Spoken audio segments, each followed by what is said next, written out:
Friends, आप सभी का स्वागत करता हूं आपके अपने मोबाइल चैनल पर। मैं हूं कमलेश। फ्रेंड्स, आज के इस वीडियो में आप सीखेंगे कि एक्सेल में जब हम अटेंडेंस डेटा कोई बनाते हैं तो उसमें हम कैसे उसको ट्रैक कर सकते हैं और उसका कौन सा फंक्शन हम एक्सेल में यूज करते हैं।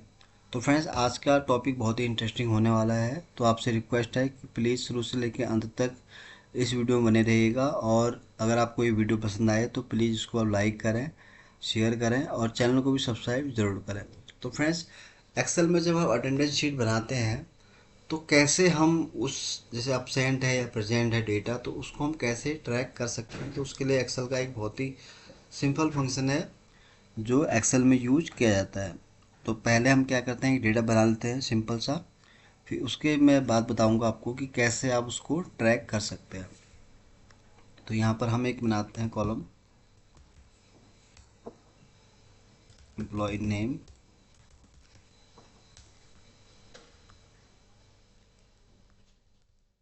तो ये हो जाएगा हमारा एम्प्लॉय नेम।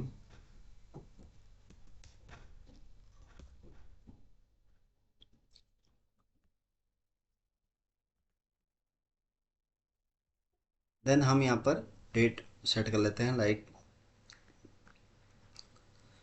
फर्स्ट सेकंड, ये हो जाएगा हमारा एक। और यहाँ पर हम कुछ इस तरह से बना लेते हैं। तो यहाँ पर हम कुछ टोटल हम ले लेते हैं, 15 डेज का ले लेते हैं अभी करंट, उसके हिसाब से ले लेते हैं हम। तो यहाँ पर 15 डेज का मैं बता रहा हूँ आपको, आप चाहे तो इसको और भी कंटिन्यू कर सकते हैं, बट जस्ट मैं एग्जांपल के लिए आपको केवल इतना ही बताऊंगा 15 डेज के हिसाब से। तो 15 डेज का डेटा हमारे पास आ गया है। तो अब इसको अगर फिट करना है, आपको कैसे करना है, उसके लिए आपको सारा सेलेक्ट कर लेना है और यहाँ पर डबल क्लिक आपको कर देना है। तो ये इस तरह से यहाँ पर बन जाएगा। इसको मैं फिर से यहाँ पर मर्ज कर देता हूँ, तो ये हो गया हमारा।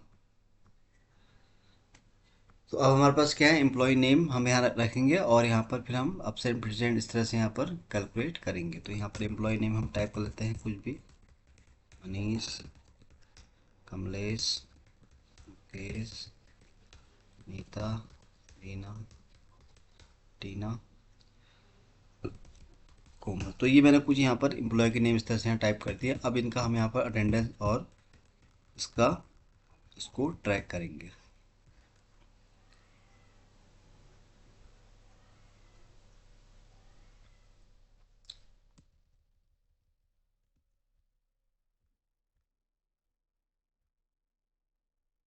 ठीक है, तो ये बन गया हमारा डेटा। अब इसको हम थोड़ा से ऐसे बॉर्डरिंग कर लेते हैं इसको, ये हो जाएगी हमारी डेट।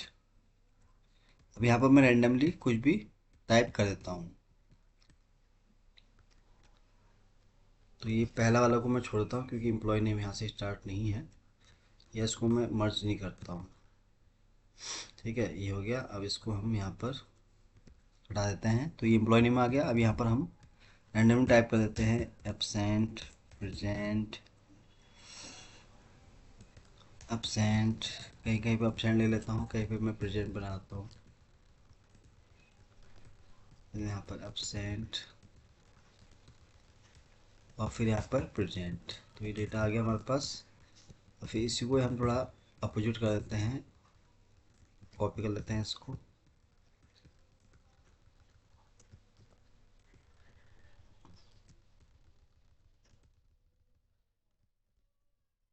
ये डेटा आ गया हमारे पास। अब यहाँ पर हम एब्सेंट, प्रेजेंट, आप चाहे तो यहाँ कुछ भी और भी ऐड कर सकते हैं, जस्ट एग्जाम्पल मैं आपके यहाँ पर बताने की कोशिश कर रहा हूँ।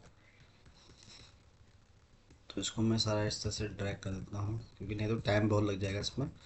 तो मैं फटाफट आपको इसको बता देता हूँ। तो ये डेटा बना लेते हैं पहले हमें यहाँ पर, और इसका प्रेजेंट है तो इसको भी हम यहाँ पर प्रेजेंट हो जाता है। यहाँ पर ए हो गया, फिर यहाँ पर पी हो गया, फिर ए, फिर पी, फिर ए। अभी एक डेटा हमारा 13 से, यहाँ भी हम अपडेट कर देते हैं इसको, एब्सेंट, प्रेजेंट, एब्सेंट, और इसको हम यहाँ पर कॉपी कर देते हैं इस तरह से।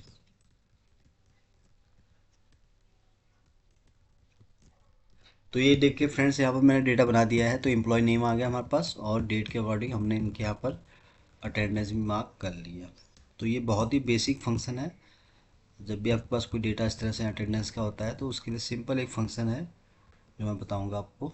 तो ये बन गया डेटा। अब यहाँ पर हमें पहले तो टोटल क्या करेंगे, हम यहाँ पर टोटल प्रेजेंट निकालेंगे।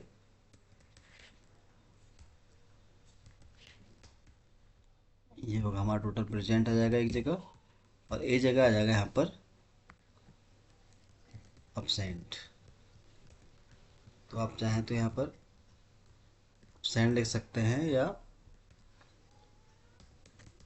ये आ गया। तो दो हमारे पास कॉलम होंगे। अब यहीं पर हम यहाँ पर फंक्शन को ट्राई करेंगे। इसको भी हम यहाँ पर बॉर्डरिंग कर लेते हैं।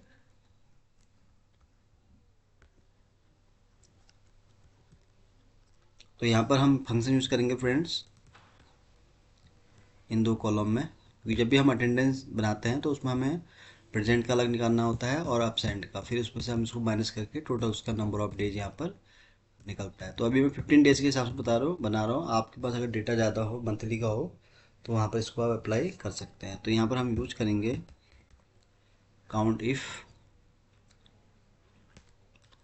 तो रेंज ले लेंगे आप, पूरी रेंज हम ले लेते हैं यहाँ पर 1 से लेके 15 तक का, कॉमा। अब यहाँ पर है, ये तो हो गया काउंट इफ कि आपने यहाँ पर रेंज ले ली है, यानी कि 1 से लेके 15 तक। अब यहाँ पर बात हो रही है क्राइटेरिया। तो क्राइटेरिया यहाँ पर आप क्या चाहिए आपको, क्योंकि हम बात कर रहे हैं यहाँ पर प्रेजेंट की, तो उस केस में यहाँ पर हमारा क्राइटेरिया हो जाएगा डबल कोट के अंदर पी, इंटर। तो देखिए आ गया हमारे पास प्रेजेंट। इसको मैं ट्रैक करूँगा यहाँ पर। तो ये देखिए, यानी कि जो रमेश है उसके यहाँ पर इस 1 से लेकर 15 डेज के अंदर उसकी टोटल यहाँ पर 7 डेज प्रेजेंट है, बाकी डेज वो अपसेंट है। अब ये तो हो गया हमारा प्रेजेंट का। अब अपसेंट कैसे निकालेंगे हम, तो ये आप चेक करेंगे तो यहाँ पर सबका इसने इस तरह से हमें आउटपुट निकाल के दे दिया। तो ये तो प्रेजेंट का हो गया। अब हमें निकालना है अपसेंट। तो उसके लिए या तो आप फंक्शन नया टाइप कर सकते हैं, या आप सिंपली इसको कॉपी करके इसको आप एडिट यहाँ पर कर सकते हैं, क्योंकि रेंज तुम्हारी सेम ही रहेगी। बस यहाँ पर आपको जहाँ पी है वहाँ पर आपको ए टाइप कर देना है।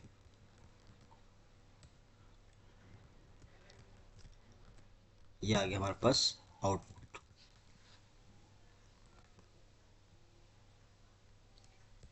तो यहाँ पर इसको अगर हम काउंट करें, टोटल हैं 15 डेज, जिसके हिसाब से इसने बताया टोटल जो प्रेजेंट है वो है 7 डेज और अपसेंट है 7 डेज। यहाँ पर भी इसने बताया सिमिलर ही। अब इसने आउटपुट गलत दिया है, इसको हम चेक करते हैं क्यों इसने गलत दिया है। इसको मैं पहले ड्रैग करके यहाँ पर आना चाहिए 8। अब यहाँ पर प्रेजेंट कितना है, हम इसको प्रेजेंट का कर लेते हैं 1 2 3 4 5 6 7, बिल्कुल सही है। अपसेंट चेक कर लेते हैं हम 1 2 3 4 5 6 7 8, यानी कि यहाँ पर कम दिखा रहा है एक आउट। इसको हम चेक कर लेते हैं क्या इसमें। हाँ, मैंने एक शुरू का वो यहाँ पर जो 1 वाला है छूट गया रेंज, तो इसलिए यहाँ पर कम दिखा रहा है। तो इसको हम ठीक कर लेते हैं। तो यहाँ पर आएगा हमारा E5, जहाँ मैंने F लिखा है वहाँ आएगा हमारा E। अब हो गया हमारा करेक्ट। तो ये आ गया हमारे पास नंबर डेज। अब इसको हम टोटल इसको हम कर लेंगे कैलकुलेट।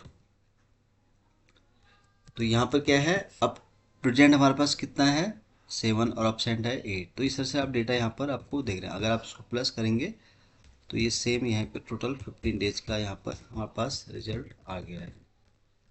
ये देखिए सबका 15 है। तो ये देखिए बहुत ही आसान और सिंपल मैंने आपको तरीका बताया कि अगर आपके पास डेटा कुछ इस तरह से है, अटेंडेंस प्रेजेंट का या हॉलीडे का भी है, तो उसका भी एक अलग से आप कॉलम ऐड कर सकते हैं। जैसे मैंने प्रेजेंट का किया, अपसेंट किया। तो अगर हॉलीडे का डेटा है या हाफ डे का है डेटा है, तो उस तरह से यहाँ पर आप कॉलम और ऐड कर सकते हैं। तो ये सिंपल फंक्शन जो मैंने आपको बताया, चलिए इसको एक बार फिर से हम सीख लेते हैं। तो यहाँ पर आपको प्रेजेंट के केस में काउंट इफ यूज़ करना है, ब्रैकेट ओपन, फिर आपको ये रेंज सेलेक्ट कर लेनी है पूरी। रेंज सेलेक्ट करने के बाद फिर क्राइटेरिया यहाँ पूछ रहा है, तो उसके लिए आपको यहाँ पर डबल कोट में पी टाइप कर देना है। सिंपल फंक्शन है, इसको आपको फिर ड्रैग कर देना है जहाँ तक आपको नीड है। ये हो गया हमारा प्रेजेंट के केस में। अपसेंट के केस में क्या है, फिर आपको टाइप करना है काउंट इफ। रेंज हमारी फिर से सेम रहेगी और क्राइटेरिया हम यहाँ सेट कर देंगे absent। That's it. फंक्शन लग सॉरी इसे टाइप करते हैं काउंट इफ रेंज क्राइटेरिया है डबल कोट ए इंटर।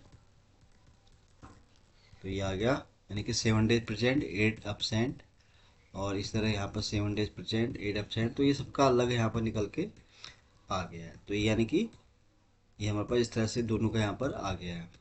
तो ये मैंने आपको बहुत ही आसान सिंपल मेथड बताया। तो कभी भी आपके पास डेटा कुछ इस तरह से आता है प्रेजेंट अटेंडेंस का, जहाँ पर प्रेजेंट है एब्सेंट है, तो वहाँ पर एक ये वाला फंक्शन है काउंट इफ, जो आप ट्राई कर सकते हैं। तो फ्रेंड्स आज के लिए बस इतना ही है। उम्मीद करता हूँ कि वीडियो आपको बहुत पसंद आया होगा। तो वीडियो अगर अच्छा लगा हो तो प्लीज़ उसको आप लाइक करें, शेयर करें, और चैनल को भी सब्सक्राइब जरूर करें फ्रेंड्स, ताकि आपको इस तरह के जितने भी वीडियोस बनाऊँ उसका आपको डेली अपडेट मिल सके। तो जल्दी ही आऊँगा फिर एक नई वीडियो के साथ। तब तक के लिए आप अपने आप को खुश रखें और अपना ध्यान रखें। Thank you so much.